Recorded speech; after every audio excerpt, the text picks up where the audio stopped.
Good evening, viewers. I'm Akinda Billy saying, hope you had a lovely day, a beautiful day today. Please shall we pray. Lord, everlasting King of glory, thank you for this time. Thank you for this opportunity once again. May you be heard through me. Speak and let your name be glorified, be thou exalted. For through Christ, Lord, my God and personal Savior, pray and ask with thanksgiving. Amen. Hello, today I'd like to talk to us on the topic domestic violence and verbal violence. Now, domestic violence happens mostly in marriages, in homes, where two people are living together as husband and wife, and the other, which is mainly usually the man, that hits the woman in marriage, and this is happening a lot. It is going on a lot, where the woman is being suppressed, the woman is being oppressed and being humiliated by her own husband,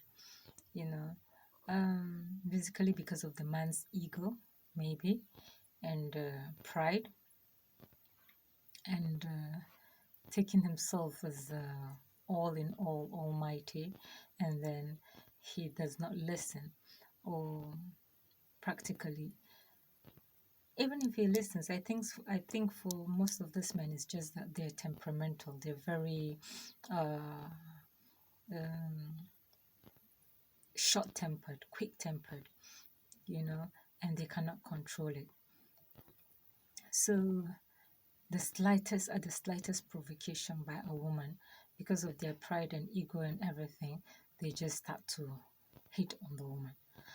They start to batter her here and there and beat her. Some end up even losing their lives. Now, this is not right.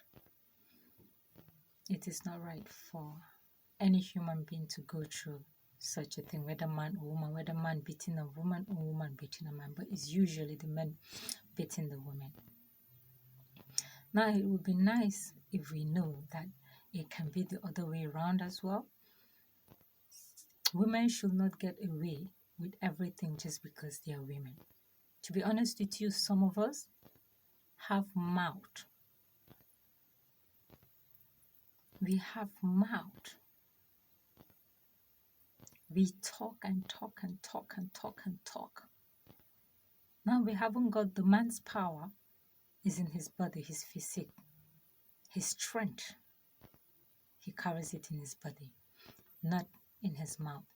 While the woman's power is in her mouth and not the body.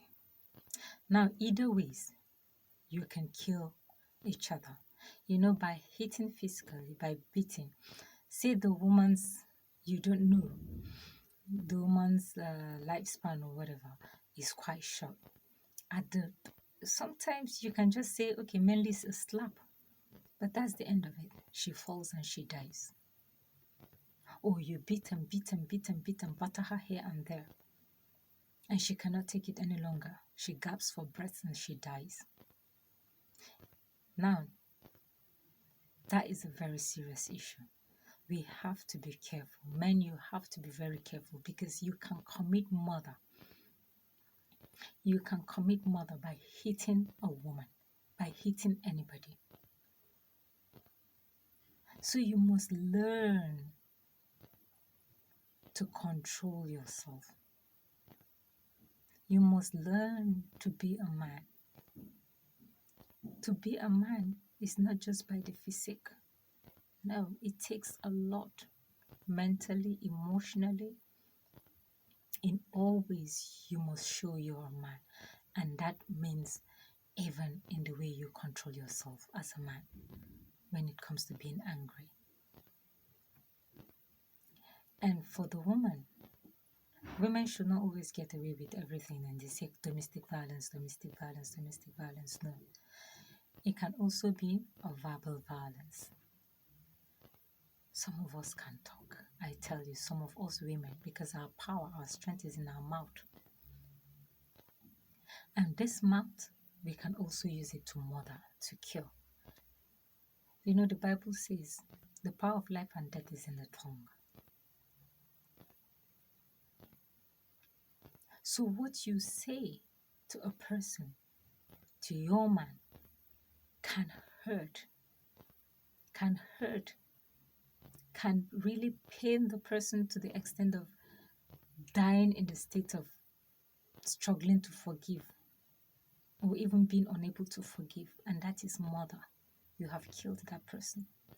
When you say something so hurtful, you know, our mouth, the utterances, the things that come out from our mouth can be weapons. They're like bullets. They hit, they reach their target and they hit, and it's very painful. For some, they survive it, for some, they don't survive it. So, and you as a woman can trigger a fight or make a man angry, upset to the extent of hitting you by the things you say, by the things that come out from your mouth. So it's not just this domestic violence in the home and there's verbal violence. So please, when we're looking at domestic violence, we should look at it both ways. It's equal. Things you say that are hurtful, are painful to the other person, they kill. You are a murderer by the things you say.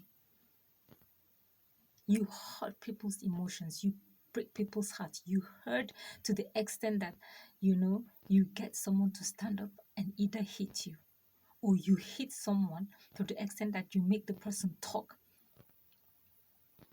things that are very upsetting. So you can have domestic violence and also have verbal violence. For the men, they beat, they hit when they get angry. That is domestic violence. For the women, they talk back or even trigger the fight by the things they say. And then you see two people fighting. And they only look at domestic violence. I'm a woman. I'm not going to pick sides because I've seen where men are very, very,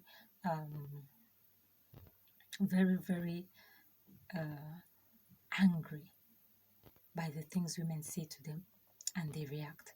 And I've seen where a man hits a woman and then she reacts by saying the things she says. So we should always look at it. Both domestic violence should be looked into seriously, and verbal violence should not be left out just because women are women and they get away with the things they do. I'm a woman. I've got power in my mouth too.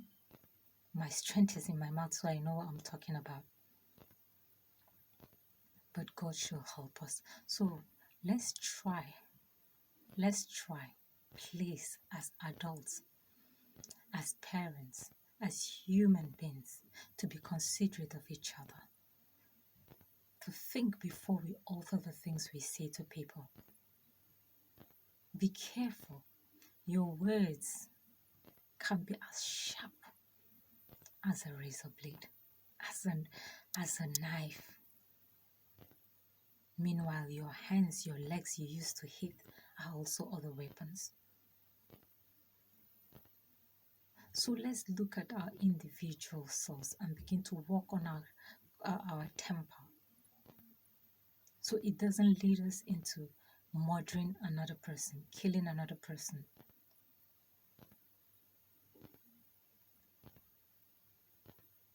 Women, learn to respect your man like the Bible says. Let's try and be submissive. Let's ask God for help. Let's ask God for help. And I know He's going to be there to help us. Men, I'll also ask for God to help you to control your temper. That you will not hit, because the moment you hit a woman, you have brought yourself low, very low.